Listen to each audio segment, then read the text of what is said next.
If you've clicked on this video, then you're probably tired of having money come in and go out without knowing what happened in between, and you're ready to take your personal finances to the next level. Well, this video is going to cover everything from earning money to saving money to investing money for the future. So if you haven't already, click the subscribe button, like button, and grab a notebook and a pen because this is going to be very detailed. Let's get started.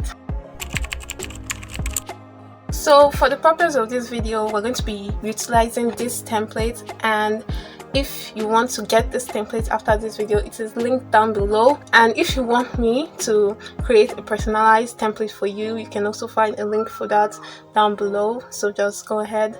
But I'm going to be explaining all about this template and how you can basically organize your entire finances on this one template. So your finances are basically divided into three parts: your earnings, your savings, and your bills, and then investments. So we're going to start with earnings and just get that out of the way. So if you're a student like me, you're in school full-time and it's hard to have a full-time job, so I am going to talk about three main ways you can earn money in school, which is freelancing, working for someone, and having your own business. So freelancing is one of the most recommended from me because freelancing is all about using what you already have to get what you want. So using your skills and your abilities to earn a living, earn money for yourself. That is all what freelancing is all about. So if you're skilled in video editing, graphic designing, writing, the list goes on. And sometimes if you think you have no skills, you can literally convert Word to PDF online and get paid for it. There are two platforms I'm going to recommend for this: Upwork and Fiverr. So it's very easy to create an account. All you need to do is just go on YouTube, browse a little, be very niche, offer your services for $10, $20, $40, ranging on how good you are.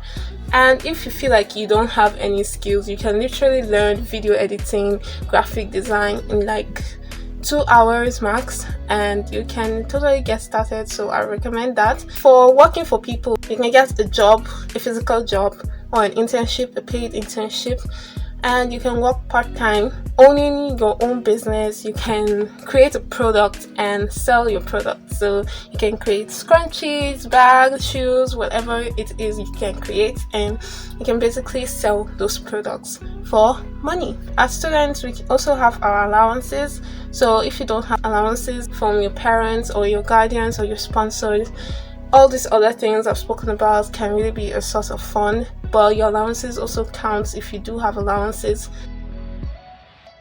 Having earned all this money, how do you actually manage your funds? Fundamentally, managing your money is split into three: saving, your needs, and your wants. And I'm going to explain this all in detail. Timestamps are below in case you want to move around if you're already familiar with these topics. For this tree, there's this 50-30-20 rule, which means 50% of your income goes to your needs, 30% goes to your wants, and 20% goes to your savings. I'm going to start with savings because that's the first thing you should do when you get your income before you get tempted to spend it all on bags or shoes or books or other non-essentials. You should actually just avoid temptation and remove your savings. So what I personally do, I give 10% as tithe and I save 10% of my income. So that's what you should do: remove a certain amount and you save it. And actually you want to save it in some way that you won't be tempted to access on the night when you're like, I don't really care anymore, I just want to have fun. Anyway, so you should put it somewhere that you cannot access easily. And the app I recommend for this is none other than Piggyvest. Of course, Piggyvest is the most easiest and most strict saving app you can actually use, and it's very easy to use. Like I just said, you basically connect the app to your bank account and then you can either save lock or quick save, which means you can lock up your savings for a particular amount of time. So for 3 months, for 6 months, what I did is I locked my own for a year, and that actually gives you, depending on how long you lock it, the longer you lock it, the more your interest grows. So yeah, so I think it's a 13.6% interest on a 1 year lock, which is better than just making a separate bank account for savings and just dumping your money in there and not really getting any interest, or just little interest. Actually, putting your money in the bank is kind of not the good way to save money. So I recommend Piggyvest, which is easy to use, link in the description below. So once you have your savings out of the way, then you can find out, which is this part of the template, and it's just a list of everything you absolutely need to pay up for, or everything you absolutely need to get, ranging from textbooks to rent to electricity to data, Wi-Fi, whatever it is you need to pay for, that goes there. So you have to remove the necessities. Also in this necessity is your feeding, which is like, I feel like that's the most costliest and what you probably spend the most money on. So you have to get out money for your feeding. And what I actually do is, when I remove my savings, whatever remains from my income, I'm going to split it into 31 or 30 days, depending on what month it is, and that will give you like an average to spend per day. So if you split it up, you can just tell like, okay, I can spend this per day, but remember the other 30%, which is your wants. So when you want something, you really don't need it, but it would be nice to have it. So it's not really as important as your essentials, but it's also important for your mental well-being, because we all want something at a point in our lives. It doesn't have to be every month you get something you want. You can actually save up, and then at the end of the year you can buy yourself a MacBook or an Apple phone, or simply a phone holder from AliExpress. Anyway, whatever it is you want to buy, you can just save up, and at the end of the year you buy it, or depending on how your income is, you can buy it every month. And also, one thing I'll say about budgeting your daily expenses is that you should not like be so strict on yourself. I have a daily expense, but like I go over it, but the key is like not to go over it too much. So basically, you do not want to be too hard on yourself, but you also want to treat yourself out some days, but not too much. And this will really keep you from going broke, because one day you're going to think you have all the money to spend, and then the next day you're completely broke. So this balances out. So the day that you spend above your budget, you're going to know that, oh, you have to balance this out by spending less on another day, on a different day. So that's all about managing your funds through your life or through the semester.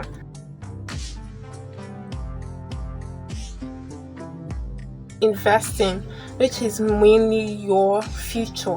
Why I said investing is kind of a futuristic plan is because money you invest is not going to rapidly grow, but it like grows with time. So it's not a get rich quick scheme, and that's why you want to start it now, because as you grow older it builds up to the point that you really need it, which is probably going to be for your retirement. And also you can now pull out those funds which would have really increased. So one thing I'm going to recommend is investing in the stock market. You are not too young to buy the stock, and it's pretty easy using Bamboo.